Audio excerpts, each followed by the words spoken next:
요셉의 생애는 참으로 고난의 연속의 삶이었지 않습니까? 어떤 면에서 성경에 보여지는 요셉은 꿈꾼 것 외에 그가 정직하고 진실되고 부모 말씀에 순종한 것 외에는 어린 시절에 요셉의 허물을 찾을 수가 없습니다.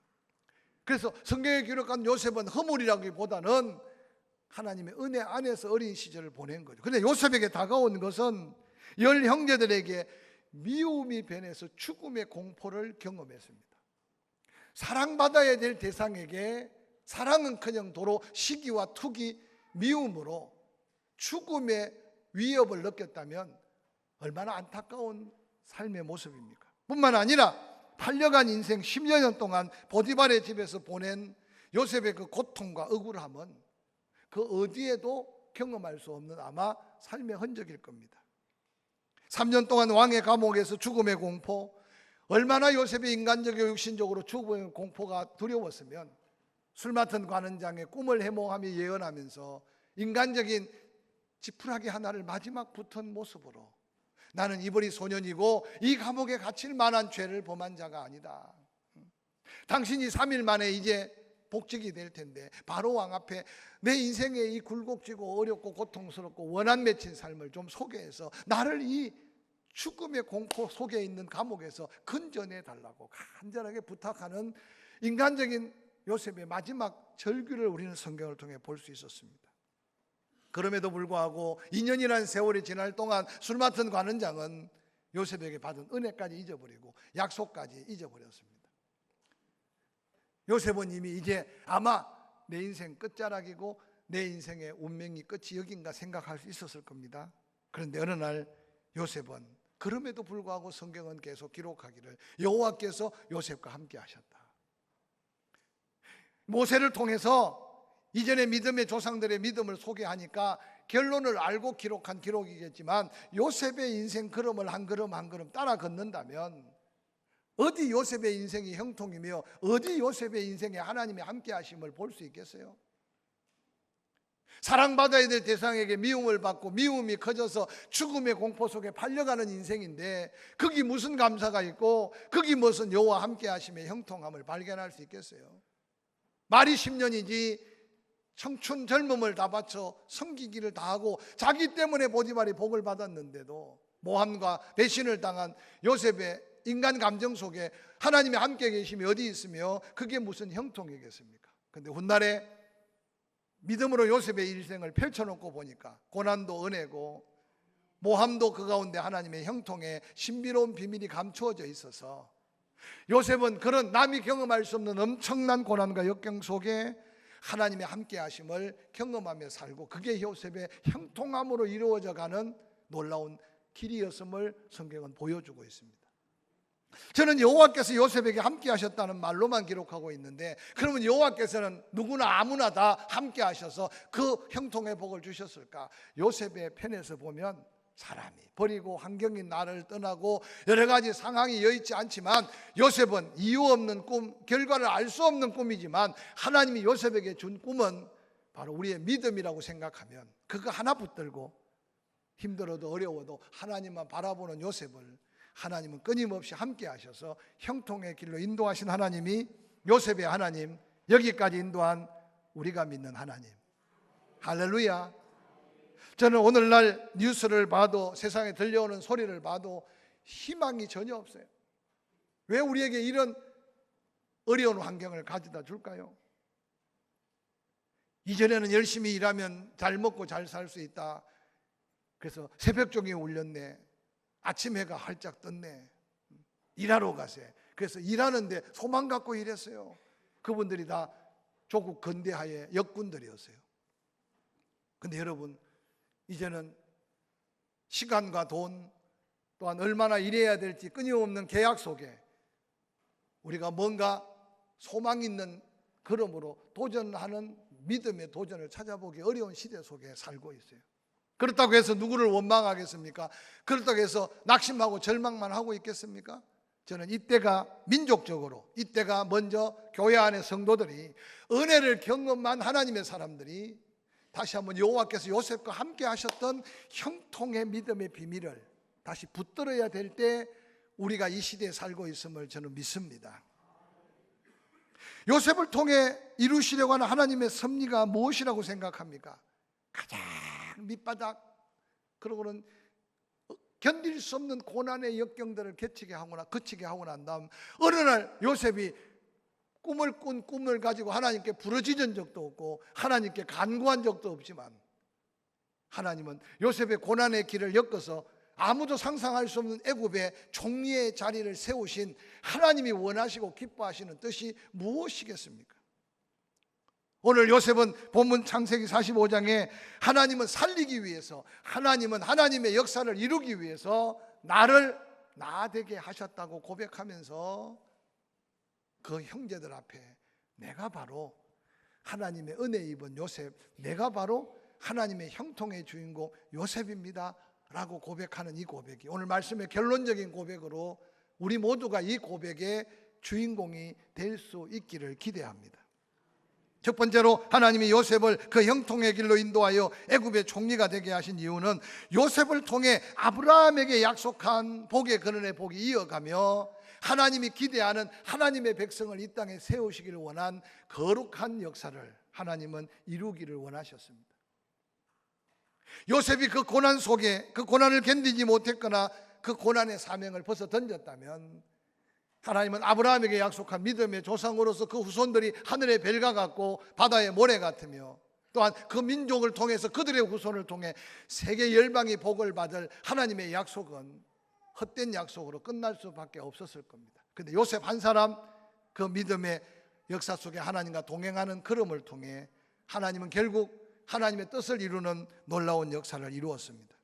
사랑하는 성도 여러분, 때때로 우리가 나 하나쯤 생각하면 곤란합니다. 나와 관계된 나의 가족, 나와 관계된 믿음의 공동체, 그래서 그걸 통해 하나님이 목적하고 이루시기를 원하는 하나님의 계획을 이루어 가시는 하나님의 섭리를 기억한다면 우리는 다시 한번 일어서야 되고 우리는 다시 한번 기도해야 되고, 할렐루야, 우리는 다시 한번 하나님 앞에 선 나의 모습을 되찾아야 할 사명 있는 존재라는 사실을 깨닫게 될 겁니다.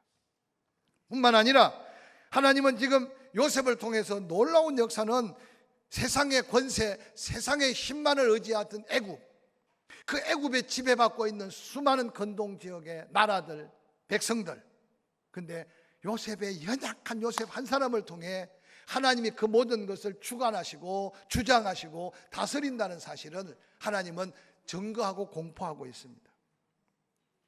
여호와 하나님께서 꿈을 꾸게 하셨던 요셉을 위해 하나님은 애굽의 바로에게 꿈을 꾸게 하셨고, 여호와 하나님의 역사하심은 상상을 초월하는 역사를 애굽에 임하게 있는 역사를 보게 됩니다. 바로의 꿈을 통해 애굽의 흥망성쇠를 요셉이라는 한 사람의 지혜를 통해 하나님이 하나님 되심을 선포하고 있는 이 말씀은 오늘 이 시대를 살아가는 우리 개인의 사사로운 생각으로만 삶에 허비하며 살 게 아니라 내가 사는 삶의 모습 속에 하나님이 나와 함께 할 때 나를 통해 가정, 교회를 넘어서서 이 사회를 향해 뭔가 하나님의 역사를 이룰 수 있음을 기억하시기를 주의 이름으로 간절히 축원합니다.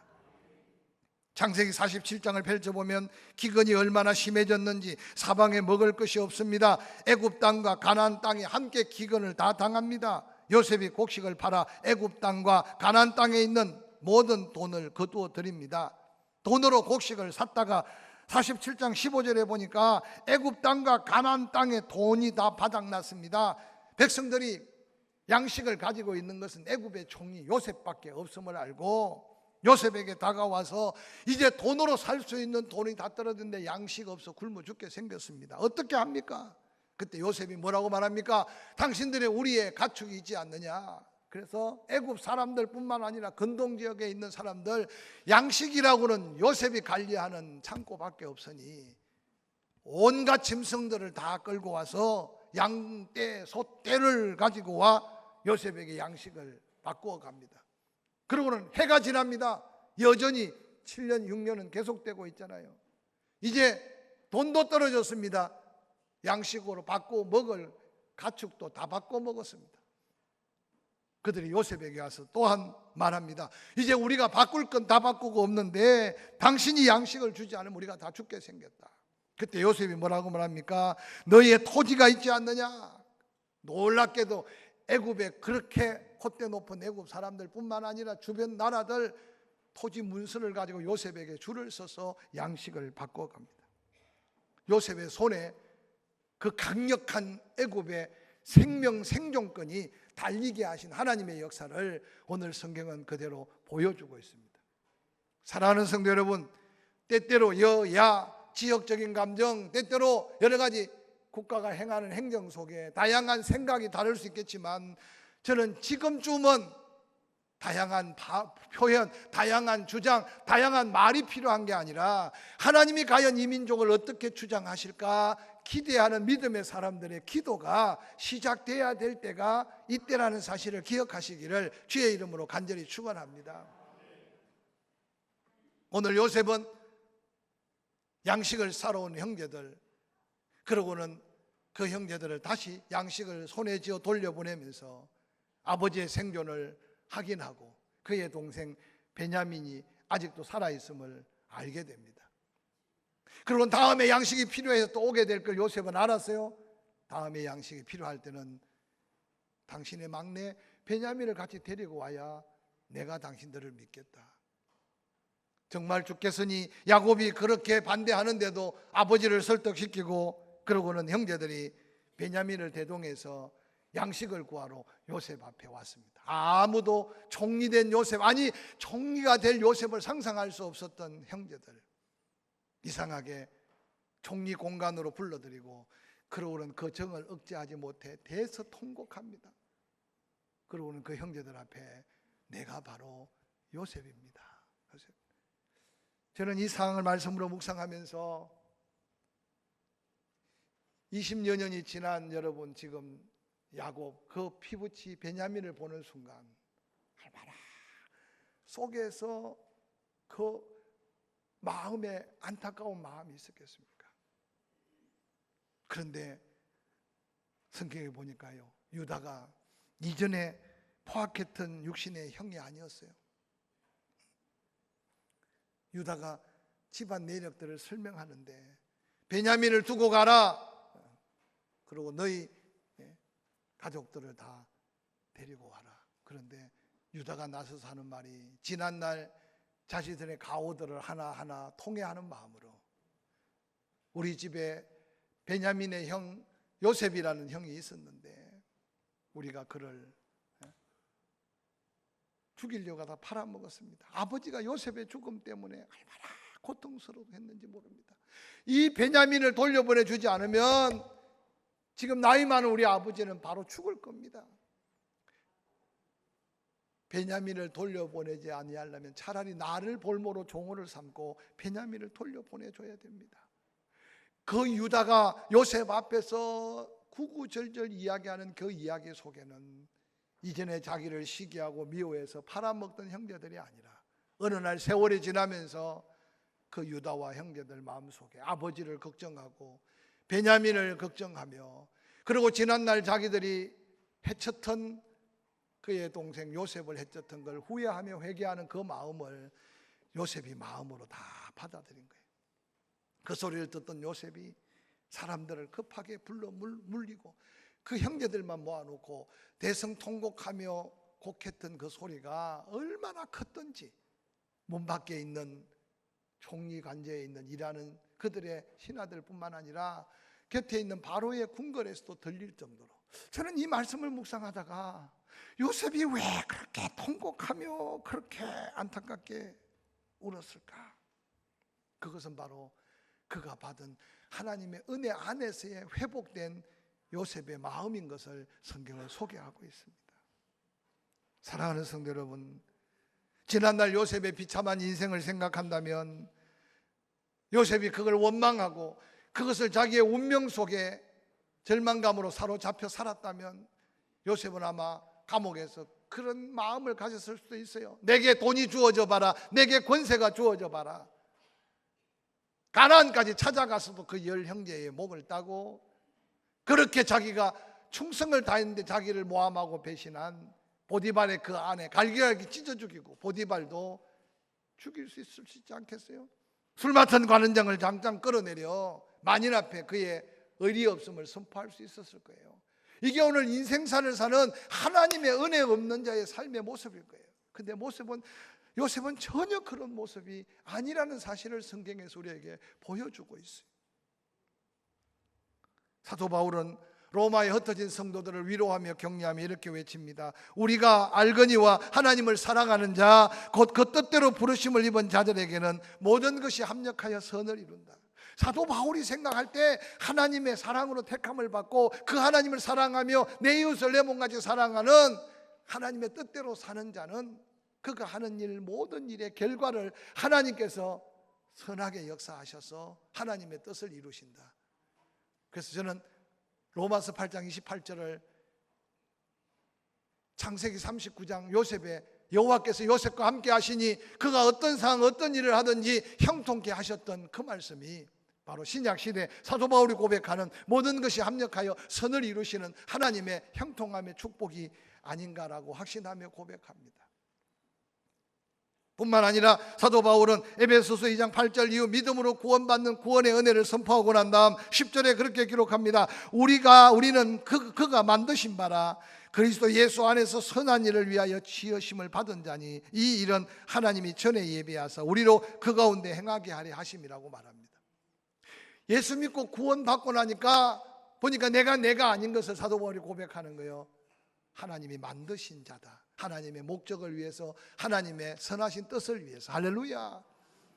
저는 오늘 그리스도인들이 이 거룩한 믿음의 존재감을 다시 회복하고 고난 안에서도 당당하고 누가 비방하든지 누가 손가락질하든지 자기 안에 계신 믿음으로 당당해서 나를 통해 우리를 통해 하나님의 선한 역사를 이루어가는 복된 도구들이 될 수 있기를 주의 이름으로 간절히 축원합니다. 은혜를 모르고 요셉 앞에 선 그 형제들은 본문 창세기 45장 3절에 그들이 놀라서 아무 대답도 할 수 없었다. 표현은 그렇게 하지만 여러분 요셉의 모습을 발견한 형들 얼마나 두려웠겠습니까? 그 앞에 무슨 말을 할 수 있으며 그 앞에 무슨 변명을 할 수 있겠습니까? 그런데 오늘 창세기 45장 4절 5절에 요셉은 말합니다. 요셉이 형들에게 말합니다. 내게로 가까이 오소서. 더 가까이 오소서. 부들부들 떨고 있는 그 형제들의 모습을 한번 살펴보세요. 나는 당신의 아우, 당신들이 애굽에 판 요셉입니다. 내가 요셉입니다. 그러면서 5절에 뭐라 그럽니까? 당신들이 나를 이곳에 팔았다고 해서 근심하지 마소서. 한탄하지 마소서. 하나님이 생명을 구원하시려고 나를 당신들보다 앞서 이곳에 보내셨습니다. 여러분 누구나 아무나 이 말씀을 할 수 있겠습니까?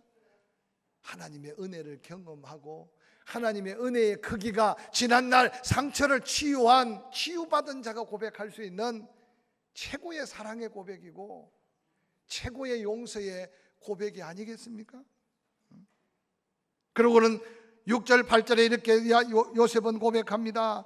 이 땅에 2년 동안 흉년이 들었으나 아직도 5년은 더 바꿔라도 추수를 못합니다. 하나님이 큰 구원으로 당신들의 생명을 보존하고 당신들의 후손을 세상에 두시려고 나를 당신들보다 먼저 보내셨나니 그런즉 나를 이리로 보낸 이는 당신들이 아닙니다. 하나님입니다. 하나님이 나를 바로에게 아버지로 삼으시고 그 온 집의 주로 삼으시며 애굽 온 땅을 통치하게 하신 것은 아브라함에게 약속한 믿음의 조상으로 그 자손 대대로 약속한 복을 누려가며 이 고난 속에서도 생명을 부지하기 위해 하나님이 나를 이곳에 보내셨다는 이 고백은 하나님의 섭리 속에 사는 믿음의 사람의 고백이고 은혜 입은 자의 고백임을 기억하시기를 주의 이름으로 간절히 축원합니다. 크고 놀라운 하나님의 은혜 앞에 통곡하는 요셉의 이 통곡하는 소리를 묵상하다가 오늘날 한국 교회가 오늘날 많은 교회 안의 성도들이 이 감격 속의 은혜 안에서의 하나님 앞에 통곡하는 이 통곡의 눈물을 잃어버리고 살고 있지 않는가 라고 스스로 수없이 물었어요. 사랑하는 성도 여러분, 원망은 쉽고 불평은 쉽고 남의 허물은 너무 쉽게 보이고 남의 실수는 너무 쉽게 우리 입에 오르내리고 그래서 어느 날 듣는 소리가 모두가 다 감사와 축복과 칭찬의 소리보다는 모두가 다 원망 불평으로 가득 찬 이 시대 속에 저는 다시 한번 이 민족이 하나님의 은혜 앞에 흘려야 될 이 눈물을 회복해야 될 때 우리가 살고 있음을 잊지 않으시기를 주의 이름으로 간절히 축원합니다. 오늘 먼저 요셉의 간곡한 통곡의 소리는 그 형제들의 변화의 모습을 통해 하나님께 받은 은혜를 통해 자기가 먼저 치유받음에 대한 감격의 눈물이었어요. 늘 강조하지만 교회는 행복해야 되고 교회 안에서는 사랑을 느껴야 돼요. 아멘 좀 해요. 여러분이 교회에 모임이 있고 교회에 여러분을 부르는 시간이 예정되었을 때 교회 나오는 게 부담되면 이거는 큰일 나요. 여러분 한두 사람이 자리에 빠진다고 해서 제가 하는 소리가 아니에요. 여러분의 인생이 걸린 문제고 하나님의 축복에 대한 엄청난 문제가 시작될 수 있는 문제예요. 할렐루야. 그런 분은 없겠지만 주일이 다가오는데도 내일이 주일인 줄 모르고 바쁘게 살아서 뭘 하겠어요? 약속한 예배 시간인데 내가 가야 할 시간이 있어요. 그런데 내가 가야 될 시간을 모르고 뭔가 딴 데 바쁘게 뭔가 시간을 낭비하고 있다면 그 결과에 대해서 누가 뭘 보장할 수 있겠어요? 뿐만 아니라 우리의 마음을 잘 다스리지 못해서 조그마한 형제의 실수, 조그마한 이웃의 허물을 내 마음에 담아 용납할 수 없는 마음 속에 무슨 하나님의 나라가, 무슨 예수의 사랑이, 무슨 그 마음을 통해서 하나님이 하나님의 나라를 구하게 할 수 있겠어요? 늘 강조하지만 하나님의 사랑은 형제의 허물을 덮어준대요. 할렐루야. 할렐루야. 덮어가시기를 주의 이름으로 축원합니다. 때로는 못 본 척도 하는 것이 은혜 받은 자에게 주어진 하나님의 은혜예요. 오늘 요셉은 유다가 창세기 44장 18절부터 계속 거의 한 장을 지난날 가족사 그 고통과 아픔, 아버지의 마음, 그리고 베냐민을 통해서 이스라엘 된 야곱의 그 안타까운 마음들을 요셉 앞에 고백하는 고백 속에는 이전의 잘잘못을 후회하며 회개하면서 하나님이 그 말을 듣는 요셉 마음속에는 하나님의 큰 은혜의 놀라운 축복을 다시 한번 그 가슴 속에 감격의 눈물로 외치고 있는 요셉의 모습을 한번 살펴보시길 바랍니다. 저는 이 말씀을 준비하면서 누구를 만나든지 내가 요셉입니다. 어느 곳에 있든지 내가 요셉입니다. 하나님께 은혜 받은 요셉, 모든 것을 다 용서할 수 있는 요셉, 할렐루야. 과거에 매여 살지 않는 요셉, 그 감격이 찬양이 되고, 그 감격이 감사가 되고, 그 감격이 인간관계의 회복이 되고, 할렐루야. 그 감격이 용서 못할 자를 용서하고 끌어안을 수 없는 자를 끌어안고, 그래서 그 은혜로 인하여 하나님께 영광을 드러내는 저와 여러분이 될 수 있기를 주의 이름으로 간절히 축원합니다. 여호와 함께 하심의 형통함을 누렸던 요셉 때문에 아브라함에게 약속한 약속이 오늘날 우리에게까지 이어질 뿐만 아니라 세상 권세로 휘두르던 애굽도 하나님의 주권 속에 있음을 기억하게 만들었던 하나님의 역사 속에 외롭게 묵묵히 믿음을 지켜 그 형통의 주인공이 되었던 요셉을 한번 다시 기억하면서 오늘 하루 거울 앞에서 내 모습을 바라보고 내가 요셉입니다, 당당하게 말할 수 있기를 주의 이름으로 간절히 축원합니다. 누구를 만나든지 만나는 사람들마다 내가 요셉입니다 라고 말하면서 여러분이 피스메이커가 되고 러브메이커가 되고 축복의 통로가 되고 행복의 통로가 되기를 주의 이름으로 간절히 축원합니다.